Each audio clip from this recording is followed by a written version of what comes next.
Welcome, everybody, to another episode of Unquestionably Raw. So tonight we're previewing the Chicago Bulls 2016-2017 season. With us tonight is Mike Skills back again.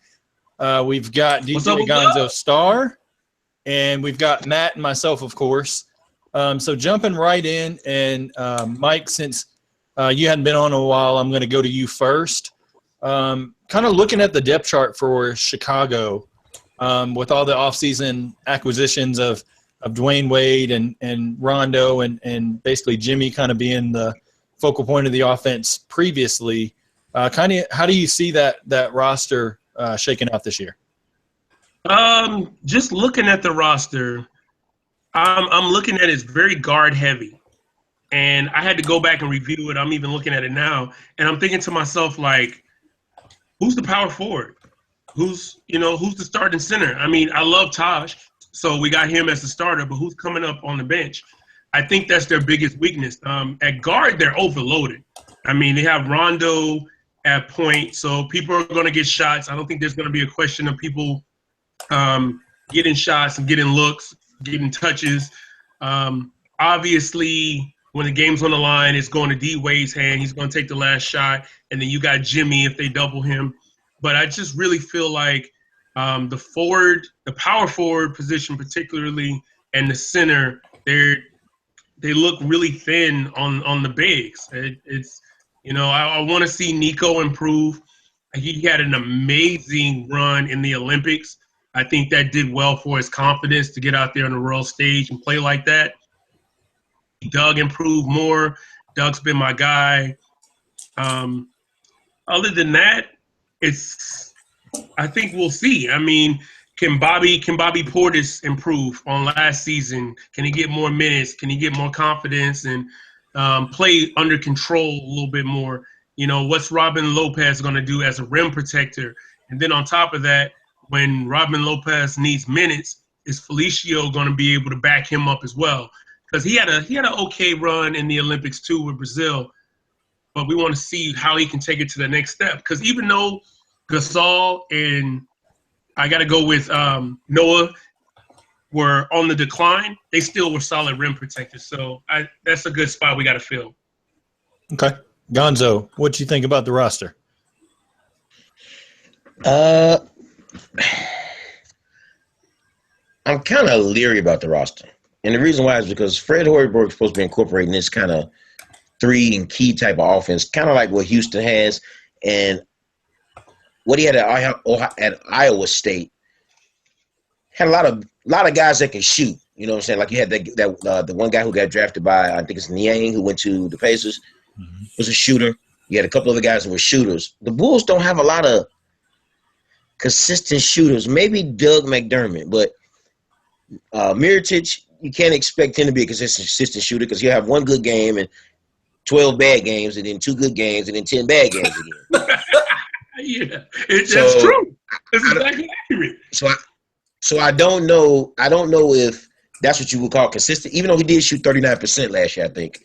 Mm-hmm. I know one thing: the Bulls should definitely lead in free throw attempts because Rondo, Wade, and Jimmy, they're definitely going to get to the line.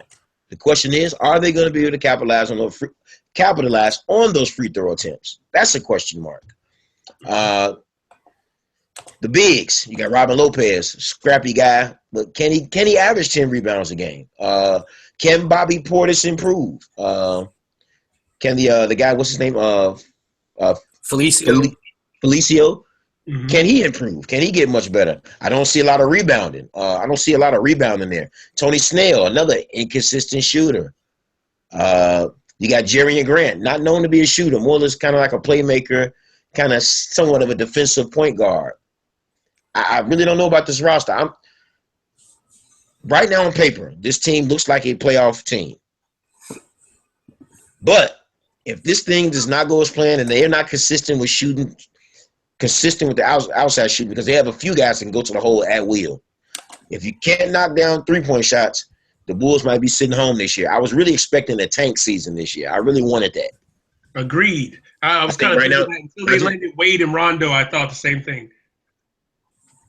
I just think that now, what they're doing is they're really just holding up the progress of having a tank because they want to sell tickets. But why sell tickets when you know you're going no further than maybe a first or second round? It's just kind of pointless. Mm-hmm. Matt.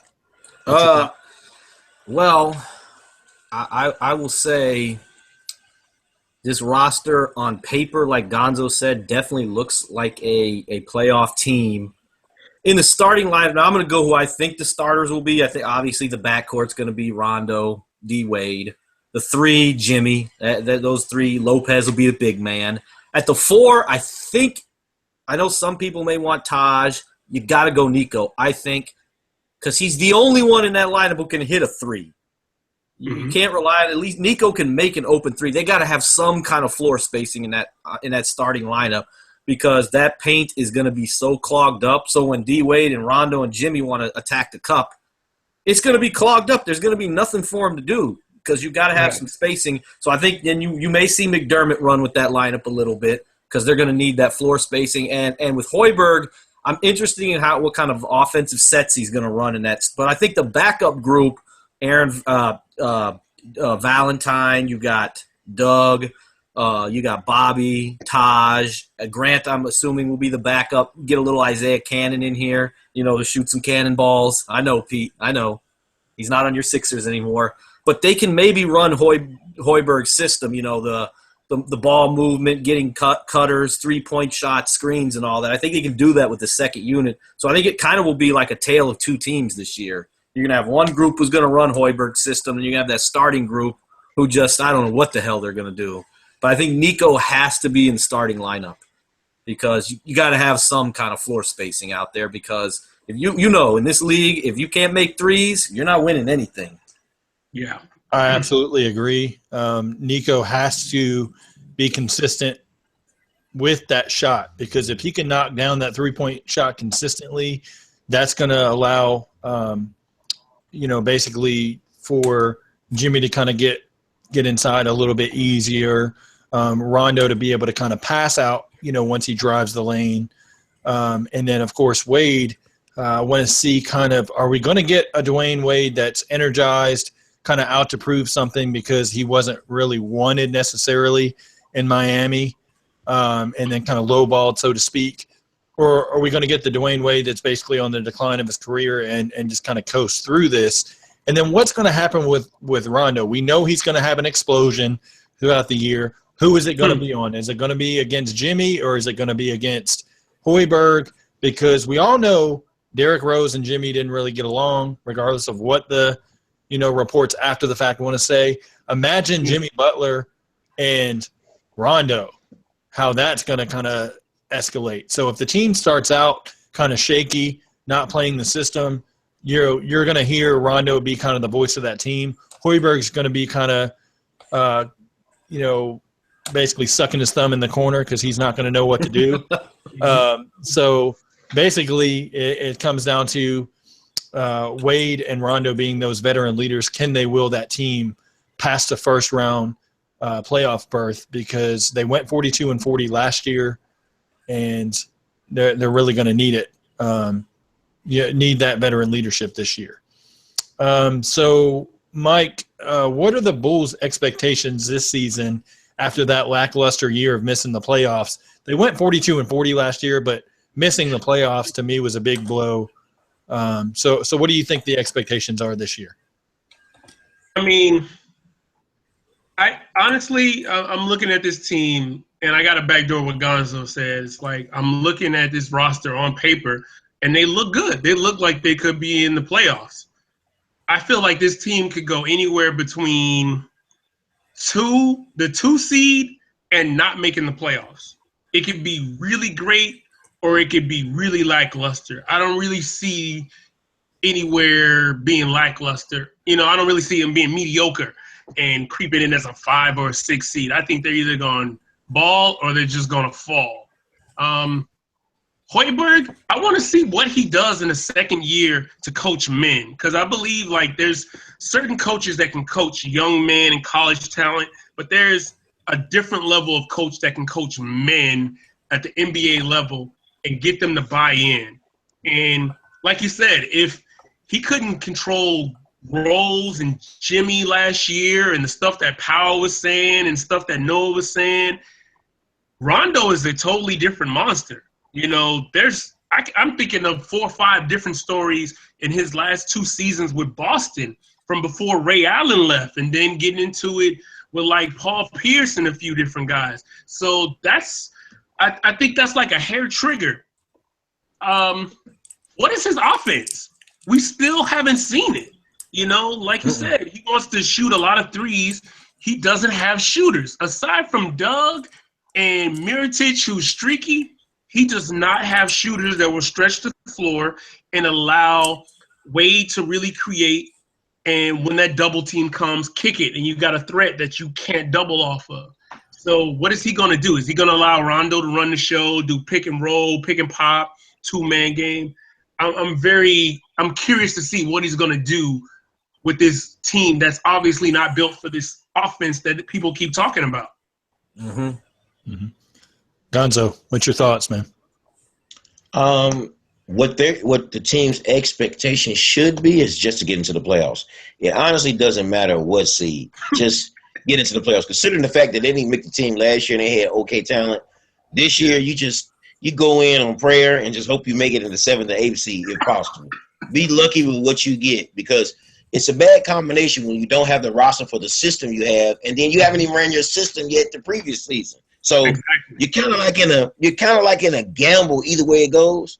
But if you can manage to make the playoffs, he can save his team. Yeah. Okay. Kind of broke even. You know, we don't have the roster, but we still got in. You know, as opposed to, you know, saying that, you know, we're gonna go. We have a decent roster on paper. We don't make the playoffs, or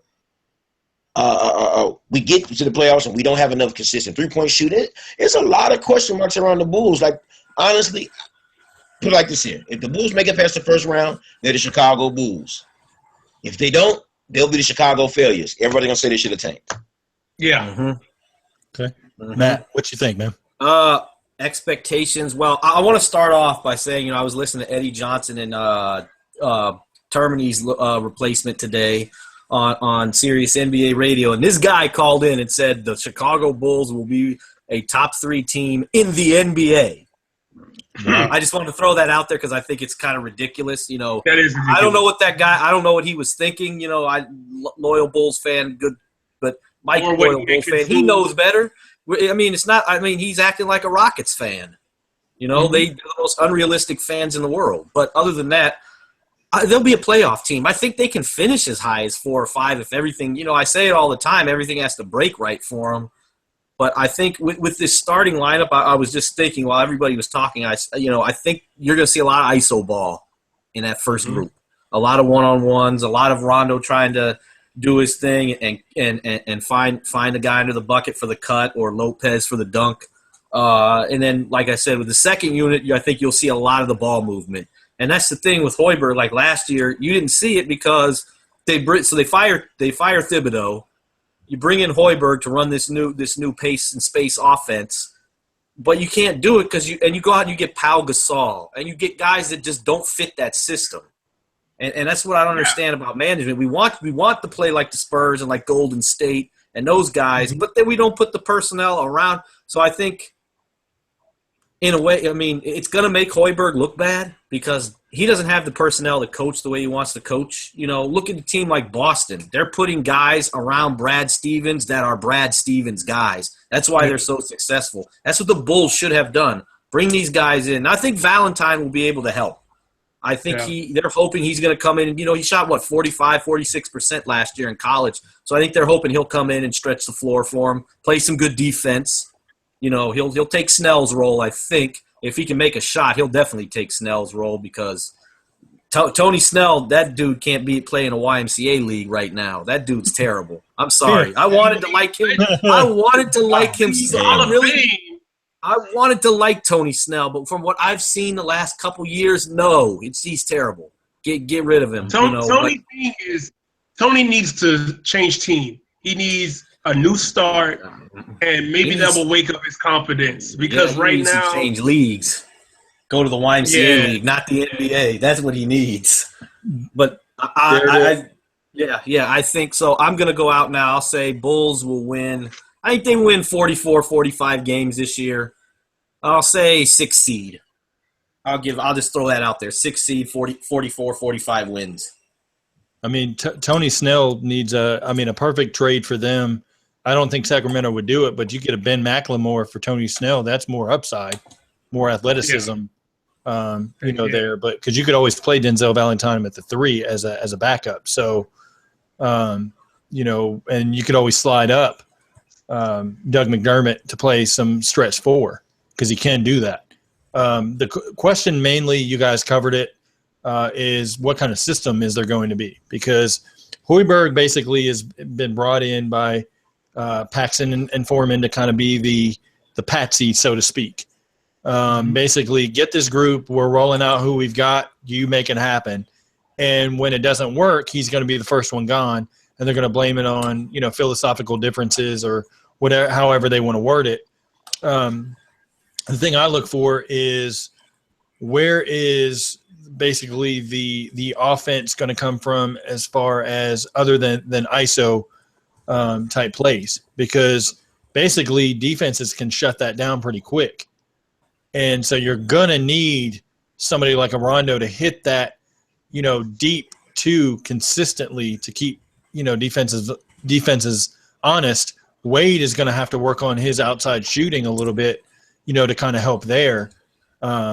So, definitely, I could see them obviously making the playoffs. I would say 7th or 8th seed, and they're right around 42 to 44 wins, potentially.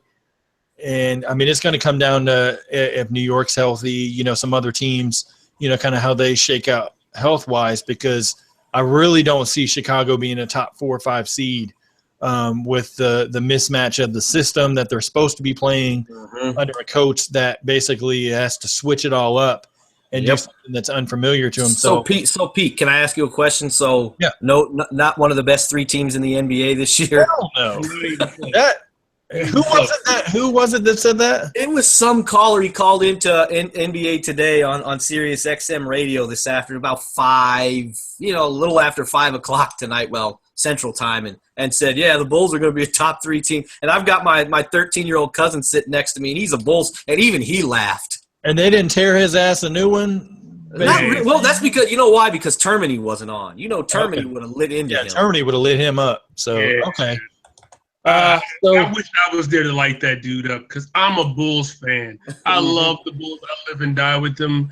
And I had this random thought yesterday. The Eastern Conference now is sort of like it was during Jordan's era. It's just now I'm on the other side as a fan. There is one guy in the conference that the road to the finals goes through him, and everyone else has to play perfect. You got to have a perfect roster. You got to have home court. You got to win all 4 of your games at home. You got to take care of your business. You got to limit his touches. It's like, I just feel like, you know what? This is what Knicks fans in the 90s must have went through. You know what I'm saying? Like, this is what it is now. I just got to sit back and watch. It's LeBron's time. It's his. It's his conference.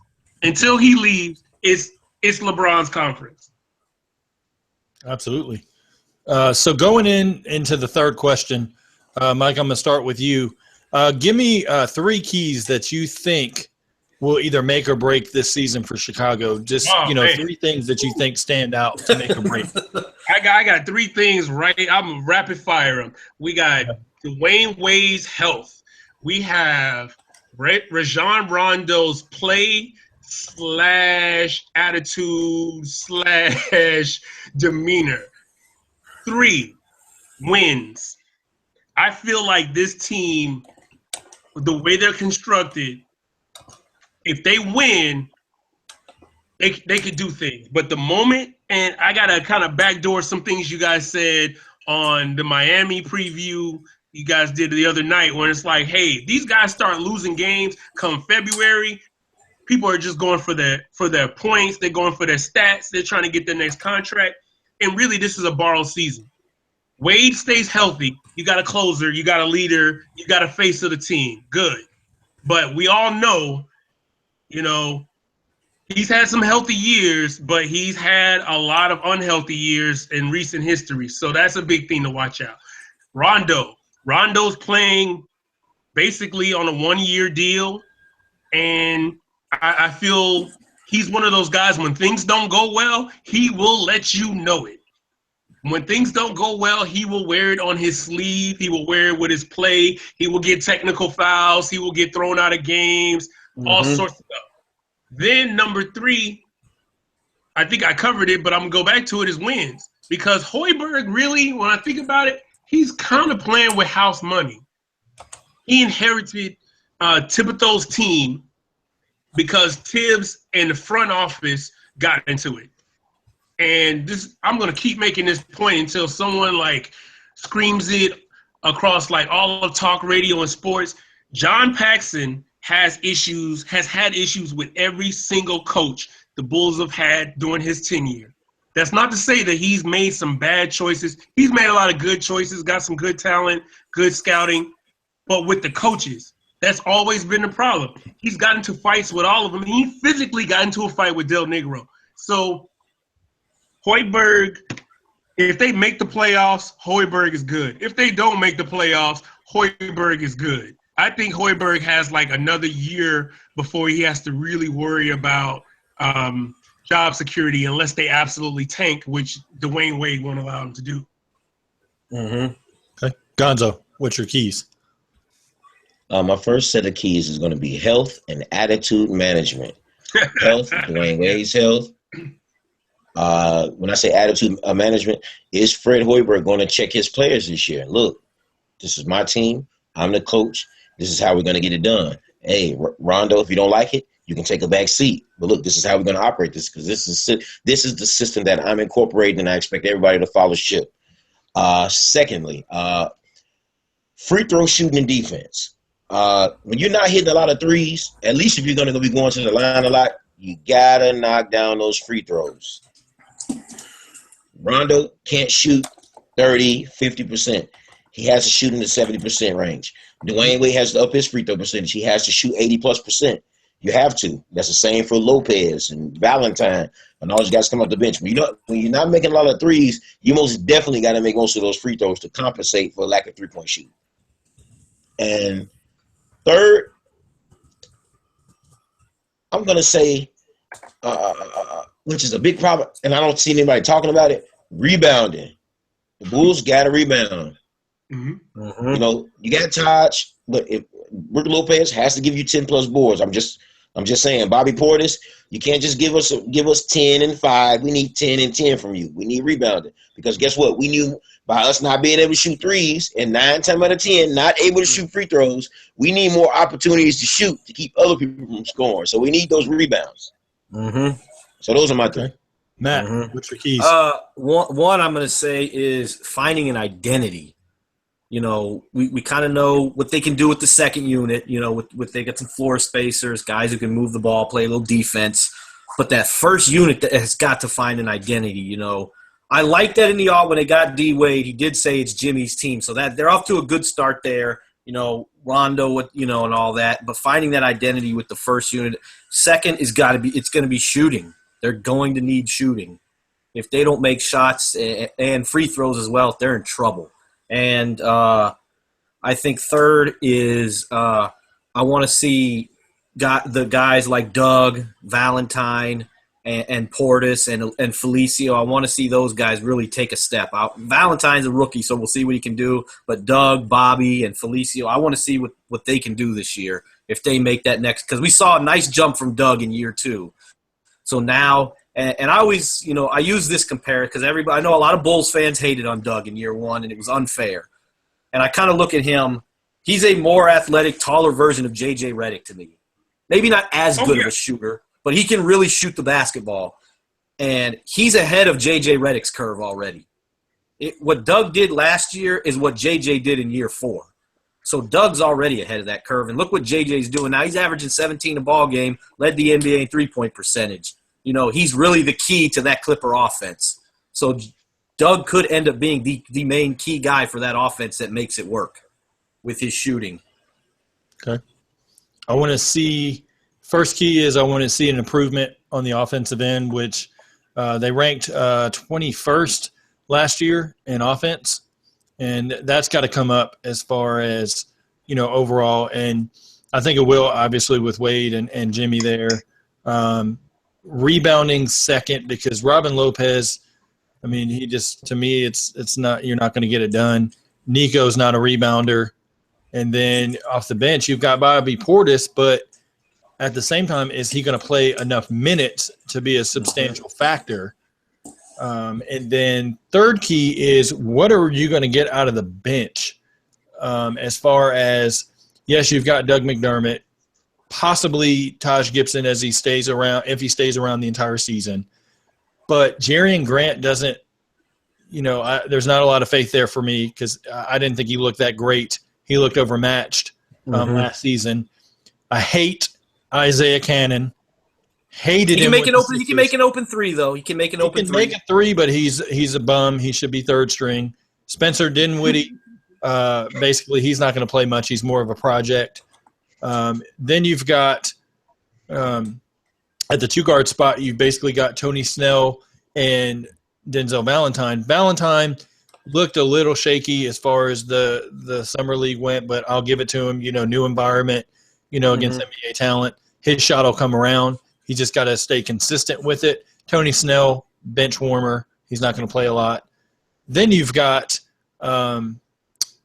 Christian Felicio. Basically, he's got to step up this year, or otherwise Bobby Portis is going to take a lot of minutes and basically play that backup, five. And Bobby can stretch the floor, too, and be kind of a stretch 4/5, because he can shoot the ball a little bit. Absolutely. So I'll look to see kind of how they do as far as the bench, who's going to be those key guys. More than likely it'll be Taj, Bobby Portis, and then Doug McDermott. But don't be surprised if Denzel Valentine slides in there and takes some of those backup small forward minutes, and the shooting guard definitely locks up the backup shooting guard role, with his shooting. So next question is, we all know Fred Hoiberg's system normally.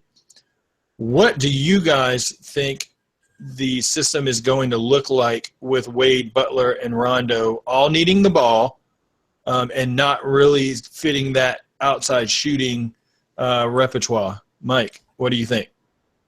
I think it's going to be a worse version of the Oklahoma City Thunder last year. And when I say worse version, I mean like really bad version of when Wade is on, when Jimmy is on. I think he's going to ride them, let them do whatever. But when they're not on, or when they're forcing stuff, and I don't think it's going to look good. Like, honestly, he has not proven to me that he can put his will on these players and say, hey, you don't want to run the offense, and I'm backdooring Matt, I'm backdooring Gonzo, I'm backdooring all of y'all. He's not that disciplinarian that Tibbs was. I remember Tibbs' first year with the Bulls, he benched Derrick Rose. He benched Noah. He benched Carlos Boozer. He benched these marquee guys. And in the long run, it paid off, because he made those guys buy in and say, look, I don't care if you're making $20 million for this year. I don't care if you got your own shoe. If you want to win and you want to be a part of this team, this is how we do it. So how does he get these guys to buy in? How do they – they're searching for an identity, number one. They don't have rebounding. I got a backdoor Gonzo. You are absolutely right. With their empty bigs and their lack of three-point shooting, rebounding is going to be a key. And if you can't make shots, you got to get offensive boards. You got to get second-chance shots. That's the only way you would have a chance to win. And in this modern era, if you can't shoot three, you got to get something else. Then you have to look at, is he going to let Rondo run the show? Is he going to let Rondo just call it how he sees it and be more of the traditional point guard? Or is he going to be like, hey, I want you to play off the ball and do this? Honestly, that's not playing to Rondo's strength, but he hasn't shown me anything as a coach that's made me impressive. That entire last year I watched, and there was not one time that I saw a game. It was like, oh, that was a good play he called. there were very few and far between where it was like, oh, that was a good substitution, or that was a good, that was good making that switch and that matchup. I just feel like he's kind of just taking a back seat and letting them do what they do. He kind of seems like the Jay Cutler of NBA coaches. Damn. You can't really read him. He's kind of passive, and he just kind of goes with the flow but doesn't put his will on the game. He's the coach. You have to lead the team. Gonzo, do you have anything positive that you'd like to add?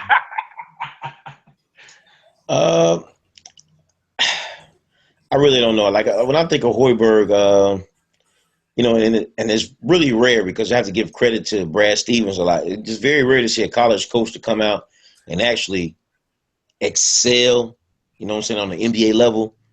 And I think we're expecting too much out of Fred Hoiberg. I think we think because a person is they made it to the NBA, that translates to them being an NBA coach. Mm-hmm. I think it's more coaching is more of a mind thing, and you really have to have a tough mind, and you have to be a strategist, really know how to be strategic on the basketball court in order to get wins and get the best out of your players. Can Hoiberg get the best out of his players? Last year it seems like they faltered. This year, we'll have to see. Like I said, the roster looks nice on paper. It's just, can he coach them and implement this system and get some positives out of it? Me, I have concerns with that. I really do. I mean, and I'm a Bulls fan. I'm from Chicago. I've always loved the Bulls, but I'm gonna be honest with you. Since Jordan's left, Chicago Bulls basketball has been very disappointing. Yes. It has, and I think maybe Jordan has raised the bar so high for us in Chicago. We're really expecting championship, but with the product we have right now, they're not a championship contender. I'll be lucky. If they made it to an 8th seed. I'll be happy to. And actually, I want to backdoor that comment about the Bulls since Jordan retired. I think we had a glimmer of hope after Rose won the MVP, made the conference finals, losing to the Heat. And it seemed like there was hope. And the last, I'd say from 2012 to about 14, 15, we've just been in limbo of, is Derrick Rose going to make it back? Who are we going to surround him with? What is the future of the time? Has the window closed? And it has. That window has been shut for this, for that team. And so it's like, as a Bulls fan, you are depressed. You're just like, wow, it doesn't look promising. Mm-mm. What do you think, Matt? The thing, I agree with what everybody's saying about Hoiberg not really showing much so far, which kind of it disappoints me because I love the concepts that he wants to do with his offensive schemes. I think if they had the right pieces, it would look really good. I don't know how good they would look defensively, but I mean, you can always work on that. But with this Wade, Butler, and Rondo, like I said, I think you're going to see a lot of ISO ball. And, like Mike said, Oklahoma City, Miami Heat when they had the big three, Cleveland to an extent with I think that's what you're going to see with this starting lineup. This lineup cannot run Hoiberg's system. They can't.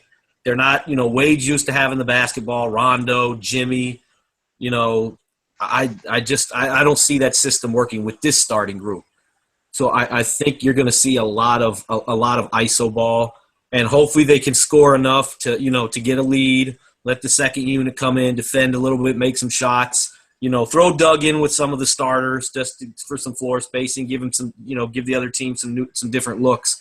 But it's going to be interesting. But like, Gonzo said, on paper, they definitely look like a good team. You look at that roster, you go up and down, you're like, man, this is a pretty good team.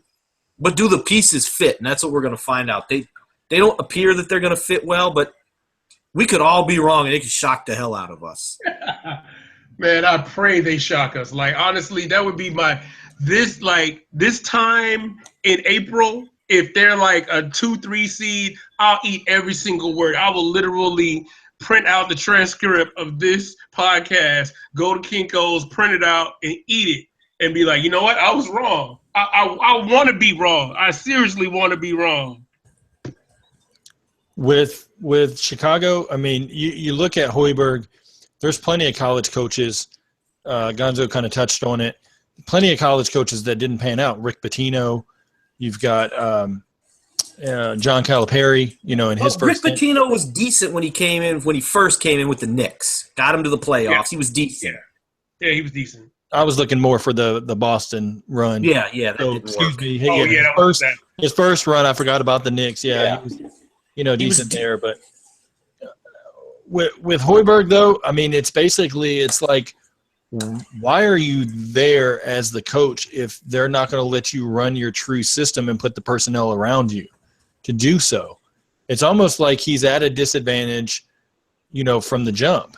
And with Chicago, yes, they've tried to find an identity with Derrick Rose. Okay, they traded him, moved on, whether it was allegations or injuries, whatever the case, why they moved on, that's why, they did it. So now you bring in a volatile personality in Rajon Rondo. You've got, very, very, outspoken guy in Jimmy Butler. But basically, Hoiberg's inexperience as a coach, what is he going to be able to bring out of those guys that somebody like Thibodeau would be able to if he was coaching them? He would be able to bring a lot more out. So I'm curious to see what happens when they have to face adversity anytime this season. And that's going to be your key to kind of see what direction they go in for the future, whether Hoiberg's there or not, is how he handles that adversity. Mm-hmm. I want to jump to the shout out to the chat room, and I want to jump to a question that Alex Campbell has. What are the Bulls going to do with their lack of skill in the front court? Does anybody want to take that question? I'll take that question. Okay. Actually, one of my close friends and my mentor is like a Bulls season ticket holder, even though he travels back and forth. And he said to me this time last year that Taj is going to be on the trading block. And I feel like the Bulls still need to make a move. I think that rebounds. I mean, Gonzo said it more eloquently than I can re-say it, that you don't have good shooters. You don't have consistent shooters. You're going to need rebounds. And I don't think unless Bobby Portis comes out looking like a young Tim Duncan and Robin Lopez starts looking like his brother, I think they got to make the move. They got to get somebody. They got to bring someone in. Maybe if they can put together a deal with maybe Tony Snell and somebody else and make a move to find a nice big man, maybe they can make a move and get somebody on the interior, someone like a Biyombo, somebody that's maybe in a contract year and needs the ball out to get that next contract, somebody that's hungry, but they got to find it. They don't have it on their roster now. I don't see it. Mm-hmm. Yeah, their front court is suspect. Unless, maybe Bobby makes a huge jump. I don't think so. He'll be a nice player for him, but their front court depth, and it's not like, I know front court. Usually when you refer, we're thinking power forwards and centers, which is not the most important position, but the East isn't loaded with the great power forwards. They're all out west, so maybe that'll help a little bit since most of your dominant power forwards are in the Western Conference. I don't think the Bulls are fearing Kevin Love. I'm sorry to the Cavs fans out there. They're not scared of Kevin Love.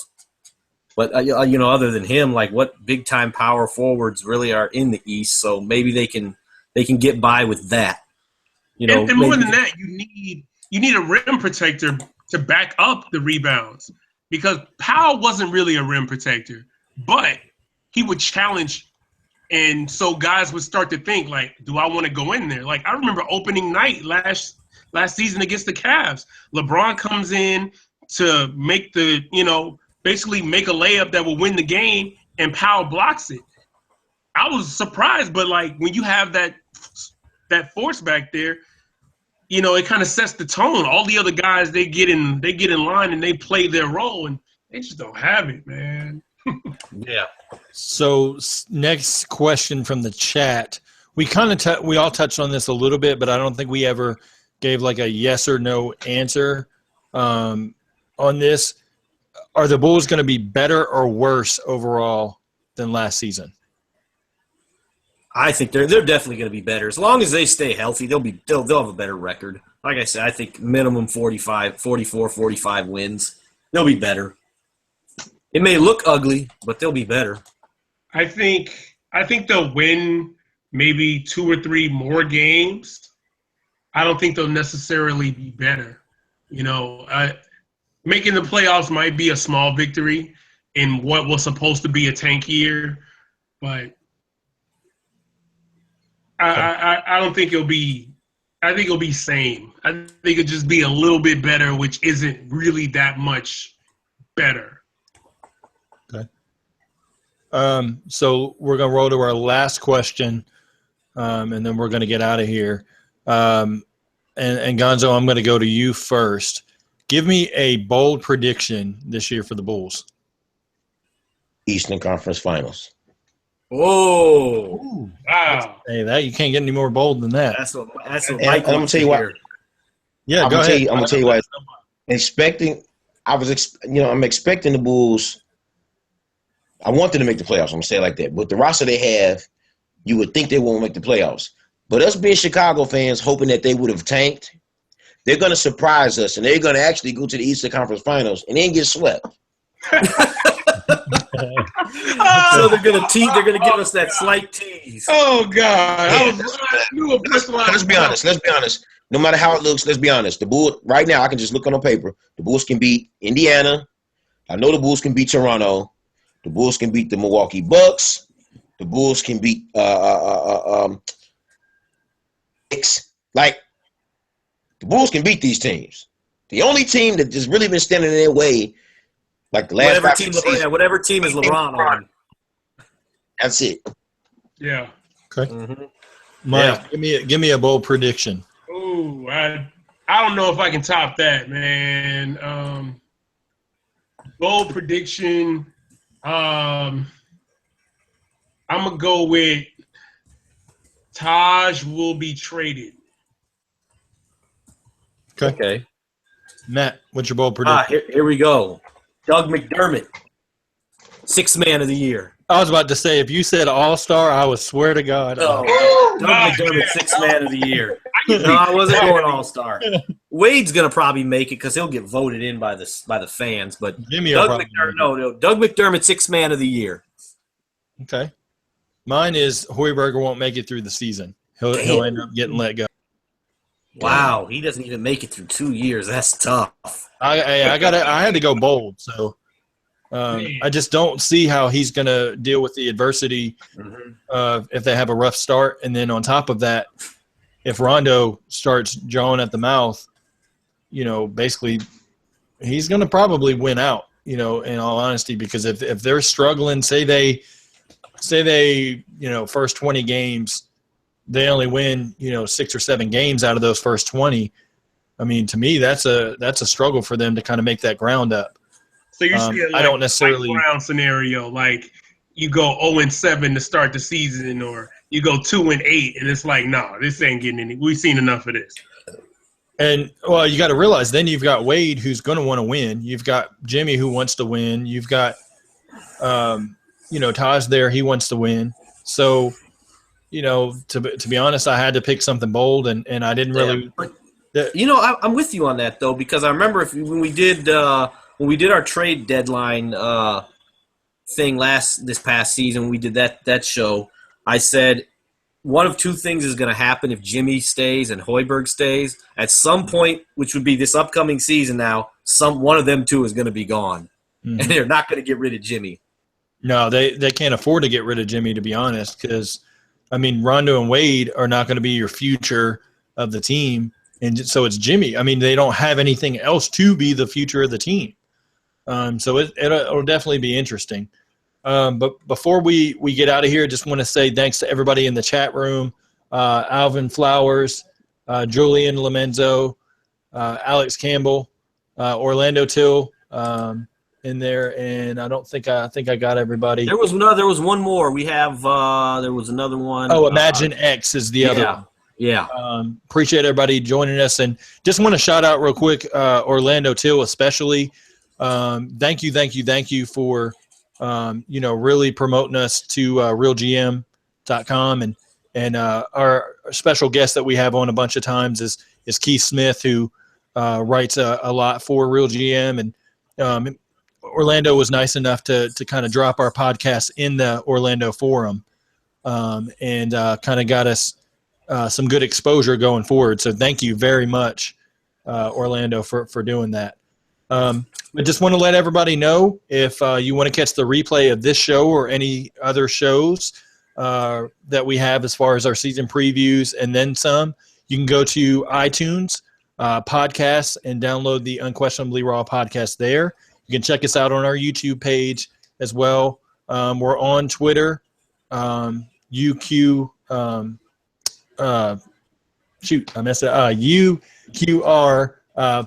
basically is the podcast. You can look us up, on Twitter that way. But just to let everybody know, tomorrow night we've got a special show. We are kind of following suit of Sirius XM Radio. They've been basically narrowing down the top 25 players in the NBA right now. So we're going to kind of jump on and give our list of 25 players. We're counting down in 5-player increments. Everybody's going to go around the, basically around the, circle and kind of give their picks. And it'll be interesting to see kind of who everybody has in their top 5. For everybody that doesn't know, Sirius XM had Kawhi Leonard in their top 5, which was a little bit shocking for a lot of people. So tune in 9 p.m. Eastern tomorrow evening. We're doing that, and then we'll continue our NBA season previews for the Eastern Conference next week until we roll into the Western Conference in October. Until next time, thanks for joining.